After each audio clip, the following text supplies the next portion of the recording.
నేను శంభావంగ్ బీచ్కి వెళ్తున్నాను. బీచ్ ఎలా ఉంది చూపిస్తాను. హలో అందరికీ, ఎలా ఉన్నారు? ఆఫ్ వచ్చింది కదా, అందుకని బీచ్కి వెళ్తున్నాను. సో బీచ్కి వెళ్ళే ముందు హోల్ వ్యూ నేను ఎక్కడ ఇంటి దగ్గర నుండి స్టార్ట్ చేస్తే అండ్ బీచ్ వరకు ఎలా ఉందో ఈ వీడియో ఎండ్ వరకు చూసి చూడండి. సో ఫైనల్గా ఇప్పుడైతే నేను ఎమ్మటికి రీచ్ అయ్యాను. సింగపూర్లో మనం ఏ ప్లేస్కి వెళ్ళాలి అంటే ఖచ్చితంగా యూజ్ చేయాల్సింది ఏది ఉందంటే ఎంఆర్టీ. ఎందుకని ఇది చీప్ అండ్ బెస్ట్. అండ్ తర్వాత ఏంటి అంటే చాలా ఫాస్ట్ కూడా వెళ్ళిపోతుంది కాబట్టి సింగపూర్లో చాలామంది ఎంఆర్టీ అనేది యూజ్ చేస్తారు. ఈ ఎంఆర్టీ అయితే వుడ్లాండ్ ఎంఆర్టీ. ఇప్పుడంతా అక్కడ చూసారు కదా మీరు, రెడ్ లైన్ అని. ఇక్కడ ఏంటి అంటే లాస్ట్ వీడియోలో మీకు ఆల్రెడీ చెప్పాను అండ్ ఎంఆర్టీ గురించి. ఇక్కడ ఏంటంటే కలర్ కోడ్ని బట్టి ఉంటుంది. నేనైతే రెడ్ లైన్ తీసుకెళ్ళాలి. నేను వెళ్ళేది ఇప్పుడైతే శంభావంగ్కి, అదొక ప్లేస్. సో ఇదంతా అవుట్ సైడ్ శంభావంగ్ అనమాట. వీళ్ళందరూ ఎందుకు ఇక్కడ వెయిట్ చేస్తున్నారంటే గ్రీన్ సిగ్నల్ వస్తే రోడ్ అనేది క్రాస్ చేయాలి అండ్ దానికోసమని అందరు వెయిట్ చేస్తున్నారు. సో చూడండి, అక్కడ గ్రీన్ సిగ్నల్ వచ్చింది అండ్ అందరూ అలా రోడ్ క్రాస్ చేస్తున్నారు.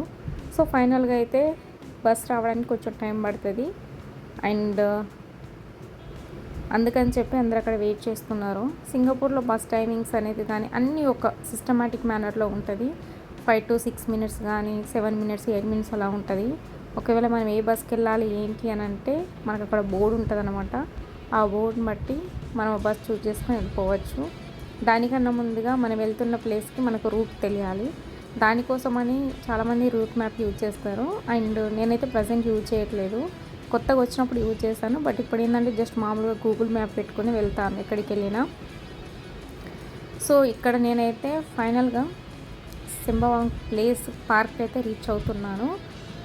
అండ్ ఇది మొత్తం, ఈ ప్లేస్ మొత్తం నాకు చూస్తే సీరియస్ నాకు ఎలా అనిపించిందంటే మన ఇండియాలో కొన్ని కొన్ని చిన్న చిన్న సిటీస్ ఉంటాయి కదా, అలానే అనిపించింది. ఆ హౌస్ అలానే ఉంది అండ్ అక్కడ వెదర్ కూడా అలానే ఉంది. నేనైతే ఒక సింగపూర్లో ఒక పెద్ద ఆమె ఒక కంట్రీలో ఉన్న ఫీలింగ్ రాకుండా అంత న్యాచురల్గా మన ఇంటి దగ్గర ఉన్నట్టే అనిపించింది. చూడండి కదా, నాకైతే సీరియస్గా అలానే అనిపించింది. అండ్ ఇక్కడ ఏంటంటే చాలా వరకు గూనిళ్ళు ఉంది. మా సైడ్ అయితే మేము గూనిళ్ళు అంటారు, చాలామంది పెంకుటిళ్ళు అంటారు కదా, మేమైతే గూనిళ్ళు అంటాము. సో ఫైనల్గా నేనైతే ఇప్పుడు శంభావంగ్ పార్క్లోకి ఎంటర్ అవుతున్నాను. మనం ఎక్కడ ఏ పార్క్ వెళ్ళినా, ఏ రూట్కి వెళ్ళినా, ఏ ప్లేస్కి వెళ్ళినా మనకు కన్ఫామ్గా ఎంట్రన్స్లో అయితే రూట్ మ్యాప్ అనేది ఉంటుంది. ఎందుకనంటే చాలామంది సింగపూర్ అనేది టూరిస్ట్ ప్లేసెస్ చూడడానికి వస్తారు కాబట్టి ప్రతి ఒక్కరికి కన్వీనియంట్గా ఉండేలాగా అండ్ ఆ మ్యాప్స్ చూసుకొని వెళ్ళిపోయేలాగా ఈజీ వేలో ఉండడానికి అయితే అది పెడతారు. సో ఇదంతా ప్లేస్ ఏంటి అని అంటే పార్క్. అదేంటో నాకు అర్థం కాదు కానీ సింగపూర్లో ఎక్కడ చూసినా చెట్లు కనిపిస్తూనే ఉంటాయి కానీ ఒక్క చెట్టు కూడా తినే పండ్ల చెట్టు ఉండదు. అన్ని చెట్లలో కనీసం ఒక్క పండు చెట్టు పెట్టవచ్చు కదా, అస్సలు పెట్టరు. నేనైతే చెట్లనే చూస్తున్నా, ఏదైనా కనీసం తినే పళ్ళ చెట్లు దొరుకుతుందేమో ఏంటో అని. అసలు ఒక్క పండు కూడా పెట్టరు. సో ప్రజెంట్ అయితే నేను రన్నింగ్ చేస్తున్నాను. ఎందుకనుకుంటున్నారా? మామూలుగా ఎక్సర్సైజ్ చేయడానికి అంతే. సో నేను అక్కడికి రీచ్ అయ్యే వరకు ఈవినింగ్ 6:30 అలా అయింది. మోస్ట్ ఆఫ్ ద నా విజిటింగ్ ప్లేసెసే కానీ అండ్ ఎక్కడికైనా వెళ్ళడం అంటే కానీ నేను ఎప్పుడు ఈవినింగ్ టైంలోనే ప్రిపేర్ చేస్తాను. ఎందుకంటే నేను మార్నింగ్ అంత తొందర వేకప్ చేయను అండ్ నాకు కొంచెం లేజినెస్ ఎక్కువ. అండ్ ఈవినింగ్ అయితే నాకైతే ఫస్ట్ నిద్ర ఇంపార్టెంట్ కాబట్టి పడుకొని ఫ్రెష్ అప్ అయ్యి ఈవినింగ్ వరకు అలా అంత క్లియర్గా నా మైండ్ అవన్నీ ప్రిపేర్ చేసుకోవడానికి ఈవినింగ్కి వస్తాను. And most of the important thing ఏంటంటే ఈవినింగ్లో కొంచెం బాగుంటుంది వ్యూస్ కానీ ఏదైనాని. అండ్ సో చూడండి ఇదంతా, ఇది ఎంత ప్రశాంతంగా ఉంది కదా ఈ ప్లేస్. వీకెండ్లో వస్తే రచ్చ రచ్చగా ఉంటుంది తెలుసా, సీరియస్లీ. నేనైతే వీక్ డేస్లో వెళ్ళాను, సో అందుకని అంత ఎక్కువ ఎవరు కనిపించట్లేదు. అక్కడక్కడ చిన్నపిల్లలు ఆడుకుంటున్నారు. నాకు తెలిసి వీళ్ళు ఇది మొత్తం నియర్ బై హౌస్ ఉన్న వాళ్ళే అనుకుంటున్నాను. ఎందుకనంటే ఇది ఏంటంటే పార్క్ చాలా దూరంలో ఉంది అండ్ అంత హౌసెస్ అని అంత నియర్గా లేదు. మామూలుగా సింగపూర్లో ఏంటంటే హౌస్ మధ్యలో చిన్న చిన్న పార్కులు అలా ఉంటాయి. ఇది కొంచెం వీళ్ళ హౌసెస్ అన్ని దూరం కొంచెం దగ్గరలో ఉన్న వాళ్ళు వచ్చినట్టు అనిపించింది. ఇదైతే టాయిలెట్స్ చూసారా, ఇదైతే టాయిలెట్స్. ఇప్పుడైతే మనం లోపలికి వెళ్దాం, టాయిలెట్స్ ఎలా ఉంటాయి ఏంటో చూపిస్తా. అది కూడా పెద్ద స్పెషల్ అని అనుతూ ఉంటుంది, స్పెషల్ ఉంది ఇక్కడ. సో ఇదైతే ఎంట్రన్స్. సో నా స్పెషల్ ఏంటి అంటే ఏం చూపిద్దాం అనుకుంటున్నా అంటే మీకు most important thing AED. AED అంటే తెలుసు కదా, ఇది ఎవరైతే నర్సింగ్ ఫీల్డ్లో ఉన్న వాళ్ళు, డాక్టర్స్ అలాంటి వాళ్ళకి తెలుస్తుంది. అండ్ మెడికల్ ఫీల్డ్కి సంబంధించిన వాళ్ళు ఏఈడి అదొక డీఫిబ్రిలేటర్. అది ఎందుకు యూజ్ చేస్తారు ఇక్కడ అని అంటే చాలామంది వాకింగ్కి వస్తారు అండ్ చాలామంది టూరిస్ట్ ప్లేస్లో చూడడానికి వస్తారు. సో ప్రతి ప్లేస్లో సింగపూర్లో అది హౌస్ దగ్గర కానీ బ్లాక్స్ దగ్గర కానీ ఎక్కడ చూసినా కూడా డీఫిబ్రిలేటర్ అనేది పెడతారు. ఇప్పుడు నేను వాటర్ తాగుతున్నా చూడండి, అది దానికి ఏం బటన్ అక్కడ ఏమి ఉండదు, జస్ట్ మనం పైన ఒక బటన్ ఉంది, దాన్ని ప్రెస్ చేయాలి. మనకి ఇక్కడ వాటర్ బాటిల్ లేకుండా అలా తాగేయచ్చు డిస్పెన్సరీ. నేనైతే ట్యాప్ లోపల నా నూరేం పెట్టలేదు, జస్ట్ ట్యాప్ దగ్గర నుండి తాగుతున్నాను. అందరు అలానే తాగుతారు అది. So without water bottle dispense ఉంటుంది కాబట్టి తాగేసాను. అండ్ ఫైనల్గా ఇప్పుడు ఏం చూపిస్తున్నానంటే ఆ వాటర్ చూడండి, అక్కడ జస్ట్ మనం ప్లే చేస్తే కింద వాటర్ వచ్చేస్తుంది ఆటోమేటిక్గా. బాగున్నాయి కదా. అండ్ మర్చిపోయాను డీఫిబ్రిలేటర్ గురించి చెప్పడము. అండ్ ఇదేంటి అని అంటే ఫైర్. సో ఇవన్నిటిని ఎందుకు యూజ్ చేస్తారో మీకు అందరికీ తెలిసే ఉంటుంది కదా. అండ్ ఈ ఆటోమేటెడ్ ఎక్స్టర్నల్ డీఫిబ్రిలేటర్ అనేది ఏంటి అంటే ఈజీగా ఎవరికైనా అసెసిబుల్ ఉంటుంది అండ్ ఎవరైనా యూజ్ చేయడానికి ఉంటుంది. ఎందుకంటే అక్కడ ఇన్స్ట్రక్షన్ ప్రాపర్గా ప్రాంప్ట్ ఉంటాయి అన్నమాట. సో ఒక మెడికల్ పర్సనే కాకుండా ఎవరైనా ఇంగ్లీష్ తెలిసిన వాళ్ళు కానీ చైనీస్ తెలిసిన లాంగ్వేజ్లో, బోత్ లాంగ్వేజ్లో ఉంటుంది అది. ఆ లాంగ్వేజ్లో వాళ్ళు సెట్ చేసి పెట్టారు ఆ డీఫిబ్రిలేటర్ని. అది ఎవరైనా ఆటోమేటిక్గా మనం యూజ్ చేయొచ్చు. ఈ యొక్క గ్రౌండ్లా కనిపిస్తుందో దీనికి ఒక స్పెషాలిటీ ఉంది. ఏందనుకుంటున్నారా, లాస్ట్ మొన్న బతుకమ్మ పండుగ అయింది కదా, ఇక్కడనే జరిగింది. సింగపూర్లో చాలా గ్రాండ్గా చేస్తారు బతుకమ్మ పండుగ. సీరియస్లీ ఒక మన ఇండియాలో ఎలా చేస్తారో అలా చేస్తారు.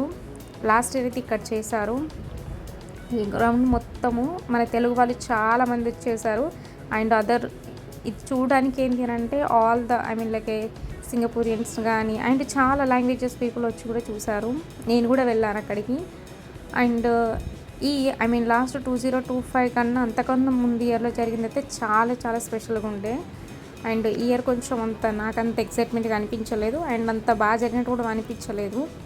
చాలామంది వచ్చారు బట్ అంత స్పెషల్స్ ఏమీ అనిపించలేదు. నేను వెళ్ళినప్పుడు వచ్చిన ఇయర్లో జరిగింది మాత్రం చాలా సూపర్గా ఉండే.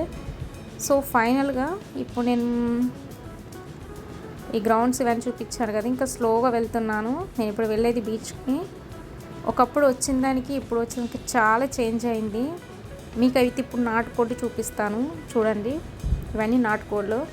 అదే ఇక్కడ ఇప్పుడు మా ఊర్లో ఉంటే మాత్రం మా వాళ్ళు దొరికితే కోసుకొని తినేస్తారు, అలా ఉంటాయి ఇవి నాటుకోళ్ళు. చాలా దిట్టంగా బాగున్నాయి. ఇవంతా వీకెండ్ వచ్చారనుకోండి, ఇక్కడ మొత్తము చాలా ఎంజాయ్ చేస్తారు. చాలా డ్రింక్ చేయడానికి, కూర్చోడానికి ప్లేస్ చాలా ప్రశాంతంగా ఉంది. అండ్ కొంతమంది అయితే వాకింగ్ వచ్చారు చూడండి. అండ్ చూడండి, ఒక్క చెట్టు కూడా అసలు పండ్ల చెట్లు లేవు తినడానికి. ఏంటో అర్థం అవ్వట్లేదు నాకైతే. అన్నీ ఉన్నాయి, ఒక్కడన్నా పెట్టొచ్చు కదా, ఒక్కడు కూడా పెట్టలేదు. సో ఇదైతే చాలా బాగా అరేంజ్మెంట్ చేస్తారు కదా. ఎక్కడికి వెళ్ళినా సింగపూర్లో మీరు మంచిగా అరేంజ్మెంట్స్ ఉంటాయి, చాలా బాగా అనిపిస్తుంది. సో ఫైనల్గా ఎక్కడ చూసినా రోడ్స్ కూడా చాలా నీట్గా ఉన్నాయి కదా, బాగుంటుంది. మీరు అక్కడ ఒక ఇల్లు చూడొచ్చు. అసలు అది ఇల్లా మరి లేకపోతే మన ఆఫీసా నాకు తెలియదు కానీ ఎంత బాగుందంటే అంత బాగుంది చూడడానికి. చూడండి, వావ్, ఇది కూనెల్ ఇల్లు. అబ్బా, ఇలా ఉంటే ఎంత బాగుంటుందో అనిపిస్తుంది. నాకైతే చాలా బాగా నచ్చింది.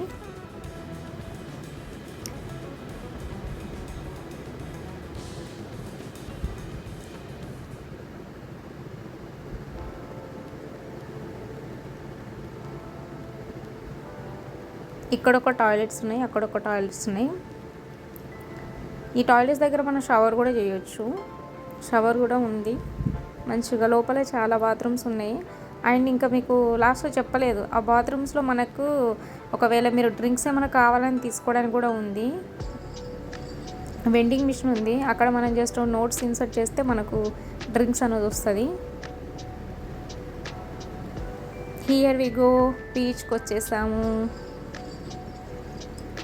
సో ఫైనల్గా I reached beach. So last time వచ్చినట్టు ఏంటి అంటే ఇక్కడ ఇవన్నీ మెట్లు ఇవన్నీ కట్టంత బాగాలేకుండే, బట్ ఇప్పుడు కన్స్ట్రక్షన్ కంప్లీట్ అయిపోయింది. సో చాలా బాగుంది చూడడానికి.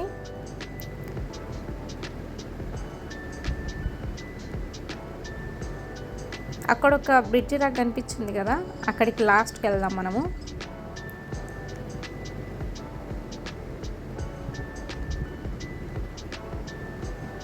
మీకు కూడా చూడాలనిపిస్తుందా?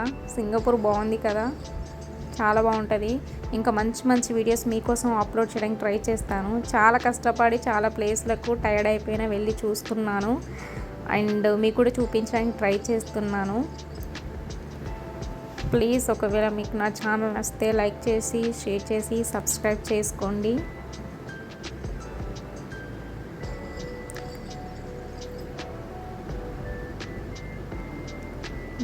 అక్కడ ప్రేమ పావురాలు కూర్చున్నారు.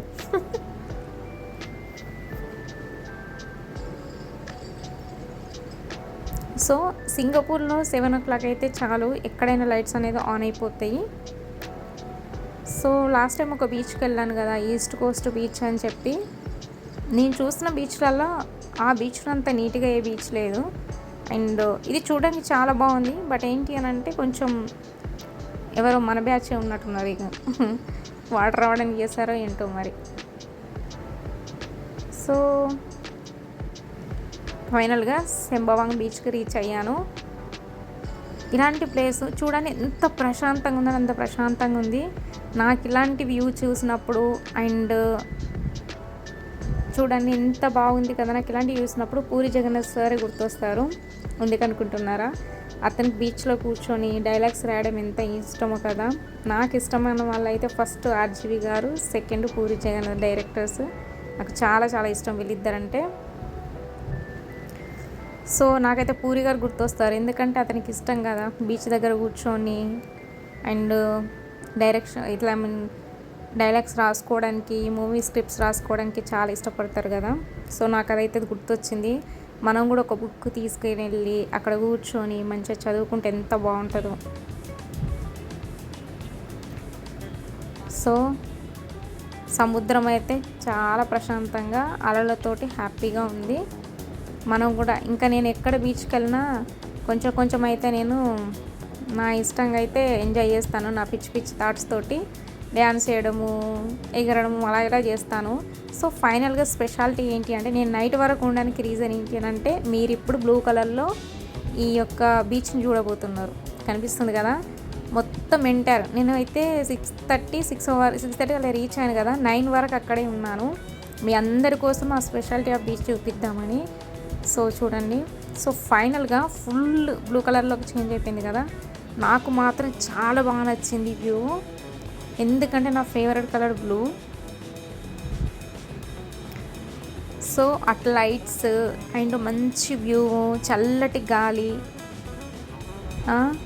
నేను ఒక్కదాన్ని,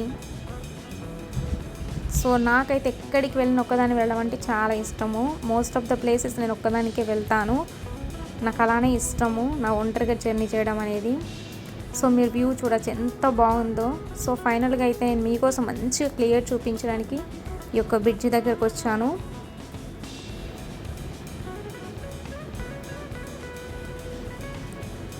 మీకు కూడా నచ్చిందా? నాకైతే రెండు కళ్ళు సరిపోలేదు, ఎందుకనంటే ఈ స్పెషాలిటీ ఇక్కడనే ఉందేమో అనిపించింది. మిగతా బీచ్కి వెళ్ళాను కానీ ఎప్పుడు బ్లూ కలర్లోకి చేంజ్ అయినట్టు అనిపించలేదు, బట్ ఇక్కడ మాత్రం నాకు బ్లూ కలర్లోకి చేంజ్ అయినట్టు అనిపించింది. సో ఫైనల్గా అయితే మనం ఇప్పుడు బీచ్ ఆ యొక్క బ్రిడ్జ్ ఎండ్ దగ్గరికి వెళ్దాము. ఇక్కడైతే వచ్చేసరికి నాకు ఏం కనిపించింది అంటే చాలామంది ఫిష్ పడుతున్నారు యాక్చువల్గా అక్కడ. సో వాళ్ళు ఫిష్ పట్టడానికి తీసుకెళ్ళినటువంటి ఎక్విప్మెంట్ చూపిస్తాం మీకు ఇప్పుడు.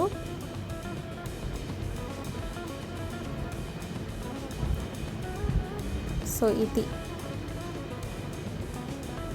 అగో చూడండి, అదంతా కింద పెట్టేశారు కదా, అవన్నీ ఎక్విప్మెంట్స్ ఫిష్ పట్టడానికి. అక్కడ లాస్ట్లో ఉన్నాయి కదా అవన్నీ ఏంటి అని అంటే షిప్. మనకు బీచ్ దగ్గరికి వెళ్ళినప్పుడు అలలు ఫాస్ట్గా వస్తాయి కదా, అప్పుడు షిప్ వెళ్తున్నప్పుడు అక్కడ ఒకవేళ షిప్ వెళ్తూ ఉంటే అప్పుడు మన కళలు చాలా గట్టిగా వచ్చి తగులుతూ ఉంటాయి. సో వీళ్ళే వాళ్ళ పర్మిషన్ తీసుకున్నాను నేను, ఫోటో తీసుకోవచ్చా వీడియో తీసుకోవచ్చా అని. వాళ్ళు ఓకే అని చెప్పారు. ఇంకొక కపుల్స్ అయితే ఫ్రాన్స్ బర్త్డే అంట. సో ఏమో పెట్టేశారు అక్కడ. వాళ్ళైతే పర్మిషన్ ఇచ్చారని తీసుకున్నాను నేను. ఫైనల్గా అయితే నేను చాలా ఎంజాయ్ చేశాను. నాకైతే వ్యూ చాలా బాగా నచ్చింది. సో ఆల్మోస్ట్ ఇంకా నాకు టైం ఇంకా అయిపోతుంది నాకు కూడా, ఎందుకంటే నెక్స్ట్ డే డ్యూటీ ఉంది కాబట్టి నేను తొందర రావడానికి అయితే ట్రై చేస్తాను. బట్ అక్కడ ఉన్న ప్లేస్ చూస్తూ ఉంటే అసలు రావాలనిపించలే, అంత బాగా నచ్చింది నాకు.